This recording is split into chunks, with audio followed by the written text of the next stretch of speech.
Hi guys, and welcome back to my YouTube channel. If you're new here, I'm Hazel and I cover true crime cases. As you can guess by the name of the channel, SSI True Crime. Today's case is the Muriel Drinkwater case. Now this took place in Wales, so some of the place names I might get wrong. Muriel Joan Drinkwater lived in Penllygr. Sorry, I probably completely butchered that. In Swansea in Wales. She lived with her three sisters, her mum Margaret and her dad John. On the 27th of June 1946, Muriel was taking the bus home from her school, Penllygr Grammar School. Now the bus dropped her about, I've read different, but it's between half a mile to a mile away from her house. But she wouldn't mind walking the rest of the way. Now the walk would take her down a path that went in and out, like, so 1 minute she'd be out of the woods and then she'd have to go into the woods and back out again. But she'd done this walk loads of times and this didn't really worry her. So this day she was seen by a few locals that she knew, singing, dancing and in good spirits. She continued her walk home, and when she got about maybe a 5-10 minute walk from her house, her mother was actually looking out the kitchen window and she could see her. So they exchanged a wave and her mum went back to doing her chores, knowing that Muriel would be arriving soon. But the path then went back into the woods, and this was a really thick part of the woods. Muriel was never seen alive again. So her mother started panicking when Muriel didn't arrive home. And she went out into the village and she got I think it was about 7 men to help her look. They searched for Muriel, but they couldn't find her. Now they weren't over worried because this was 1946. Kidnapping, murder and that wasn't... It's not that it didn't happen, it did, but not as often and as frequent and that as it does now. So they were concerned, but not massively concerned that something bad had happened. A boy named Hubert Hoyles, who was 13 at the time, was the last person to see Muriel.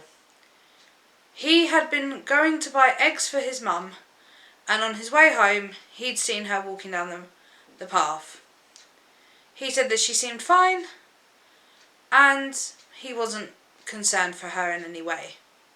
Muriel's mother called the police and a search began for Muriel. And sadly, the next day, a police inspector found the body of Muriel Drinkwater. Her body was found in a wooded area, and sadly she had been raped, beaten around the head and shot. Police searching for the murder weapon actually found the gun that was used. They found it right by where Muriel's body was found. It was a World War I era Colt 45, but it had probably been used in the recent World War II. Police visited loads of houses in 150 square mile radius of the house and interviewed everyone, but no suspect came to light. The police interviewed over 20,000 men, but again, no one seemed suspicious. Most had alibis. This was very quickly turning into a cold case.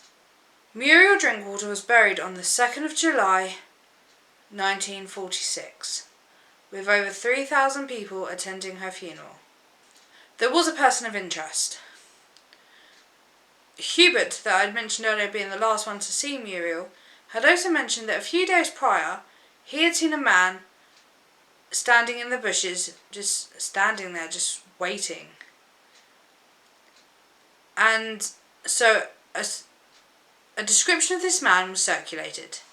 He was described as a man in his 30s with thick fluffy hair, wearing brown corduroy trousers and a sports jacket.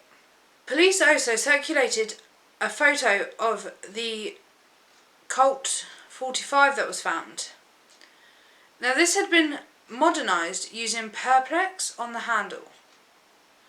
They also asked the American army to speak to their soldiers because a lot of them were based in Panlaga during World War II, and it was thought that maybe one of them had sold it to the man, and so they would know who they sold it to. But sadly this wasn't the case. Sadly the case went cold.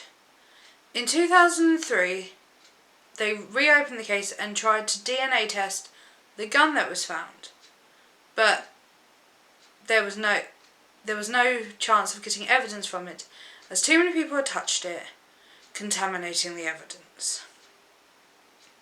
In 2008 they found Muriel Drinkwater's clothes, which had originally thought to have been lost, and there was a semen stain on her jacket. Although the semen stain could no longer be seen, they could still get a DNA profile from it, but there was no DNA match in the database. Hubert, who was obviously the last one to see Muriel, was DNA tested and his DNA did not match. Because a lot of the locals had thought, he was the last one to see her alive, maybe he did it. But he didn't. The DNA cleared him that this was not his semen, he didn't do anything, he was wrong place, wrong time. In 2009, Welsh police reopened the case, and this time they were trying to find a link between the murder of Muriel Drinkwater and the murder of Sheila Martin that had taken place in Kent. Although this was 250 miles away from Muriel's murder, it was very similar. Both girls murdered in the woods right by their house. No link has ever been found, but police think there might be a link. Many people believe that the famous killer Harold Jones is responsible for Muriel's death, but this has never officially been linked, although there are some similarities to his murders to Muriel's. But sadly, Muriel's case remains unsolved.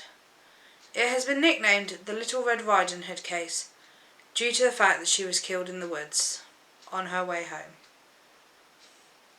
And that's all I have for you.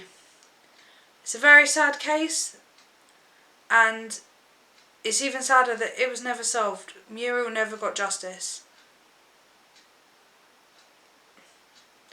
Thank you for watching my video. Please drop me a like if you enjoyed this video. Give me a comment. Let me know a case you'd like me to cover. And also, if you enjoy this kind of content, subscribe. I do all true crime videos. Thank you for watching, and I hope to see you in my next one. Bye!